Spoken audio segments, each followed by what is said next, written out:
100 million passengers a year and cycle 140 aircraft every hour, an airport operates as a massive, unified machine.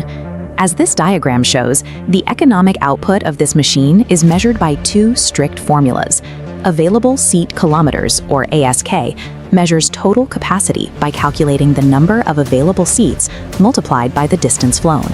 Revenue passenger kilometers, or RPK, measures the actual demand, the paying passengers multiplied by that distance. The gap between those two numbers is the passenger load factor. It dictates whether the physical capacity of the aircraft is actually translating into revenue. Maximizing that load factor across an entire fleet hits a hard physical limit. The bottleneck restricting capacity isn't the size of the aircraft, it is the ground-level infrastructure.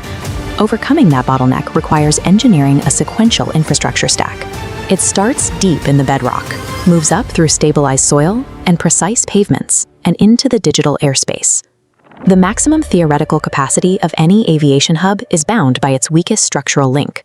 No amount of advanced routing software can compensate for unstable dirt under a runway.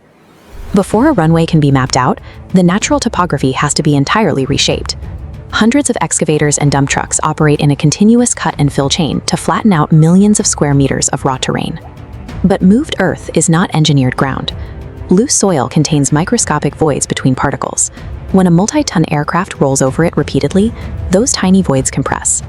Over time, this slow compression causes settlement. The ground sinks unevenly, destroying the critical drainage slopes of the pavement above and leading to structural fractures. This image illustrates the mechanical solution. Heavy vibratory rollers, like this BOMAG machine, drive immense energy into the raw dirt platform. The vibrating steel drum forces the soil particles to rearrange into a dense, load-bearing matrix. Even compacted soil remains vulnerable to subsurface water, especially in soft, waterlogged geologies, where trapped moisture can destabilize the platform from below. To address deep groundwater, engineers install vertical wick drains. Here, an excavator presses fabric strips into the earth. The tops of these strips create escape paths. Heavy sand fill placed above squeezes the soft ground, forcing trapped water up through the wicks to drain away.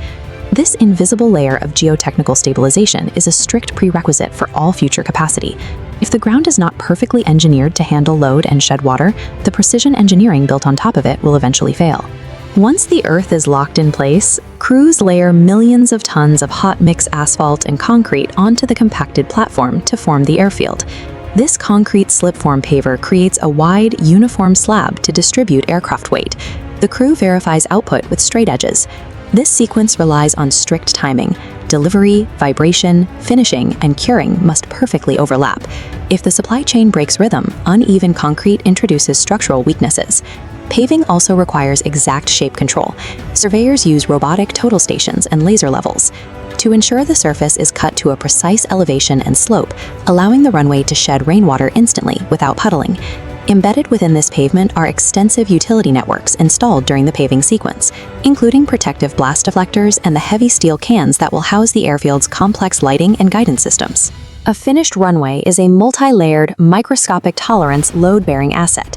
Its structural integrity directly dictates the safety limits and total capacity of the entire facility. Above ground, the passenger terminal is designed around flow.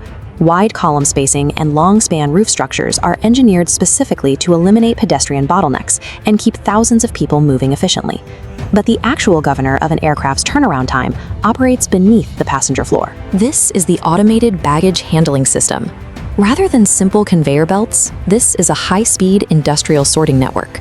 These multi-tiered intersecting tracks move isolated bags through a vast subterranean facility. Many modern hubs use an individual carrier system, like the Tubbit RX, where each piece of luggage is placed into its own independent, tracked tray. As mapped here, each tray's RFID tag links the physical bag to a digital profile. This data ties luggage to a specific passenger, their security clearance, and exact departure time, allowing the system to route it through a complex decision tree of conveyor nodes. For bags that arrive hours early, automated cranes divert them into an early bag store. This acts as a physical buffer, holding the luggage out of the main circulation paths until the assigned flight is ready to load. An aircraft can only maintain its strict departure schedule if the subterranean sorting network clears the cargo hold flawlessly. The lays down here ripple upward, reducing total flight segments and directly cutting into the airline's revenue passenger kilometers. Once the physical ground and terminal logistics are optimized, the ultimate ceiling on airport capacity becomes the airspace itself. To manage this, the FAA implemented the next-gen digital overlay. The core of this system requires moving away from legacy ground-based radar, which relies on scanning and extrapolating data. On this modern tracking display, you can see precise aircraft position markers and dense data blocks replacing the old analog sweeps. This accuracy is achieved through Automatic Dependent Surveillance Broadcast, or ADSB. Instead of waiting to be pinged by a tower, aircraft continuously transmit their exact GPS position, velocity, and intended path directly to controllers and other planes. As this timeline comparison shows, this high-fidelity shared data enables interval management. Instead of relying on large, conservative gaps between aircraft for safety, controllers can safely compress the spacing between arriving planes, increasing the sheer volume of traffic a runway can process per hour. To process this massive influx of tracking data, controllers rely on systems like En route automation modernization, or ERAM. As seen here, operators manage airspace across multiple digital displays, utilizing automated tools to handle traffic loads that would have overwhelmed 1960s-era infrastructure. Communication has also shifted. The datacom system replaces congested, error-prone voice radio channels with direct digital text messaging, allowing controllers and pilots to transmit exact flight clearances without radio interference. On the ground, the Terminal Flight Data Manager brings predictive algorithms directly to the taxiways, mapping out the most efficient routes for aircraft to navigate the complex airfield surface. This allows for precise surface metering. By calculating exact gate-to-runway sequences, the system eliminates holding delays and ensures planes move fluidly, optimizing fuel burn. The next-gen digital overlay integrates static concrete and steel into a dynamic logistical network, enabling the system to scale beyond its physical footprint. Every revenue passenger kilometer generated by an airline is the direct product of perfectly synchronized infrastructure. Next-gen satellite guidance and tight approach intervals mean nothing if the physical runway below lacks the laser-aligned slope required to safely land the aircraft.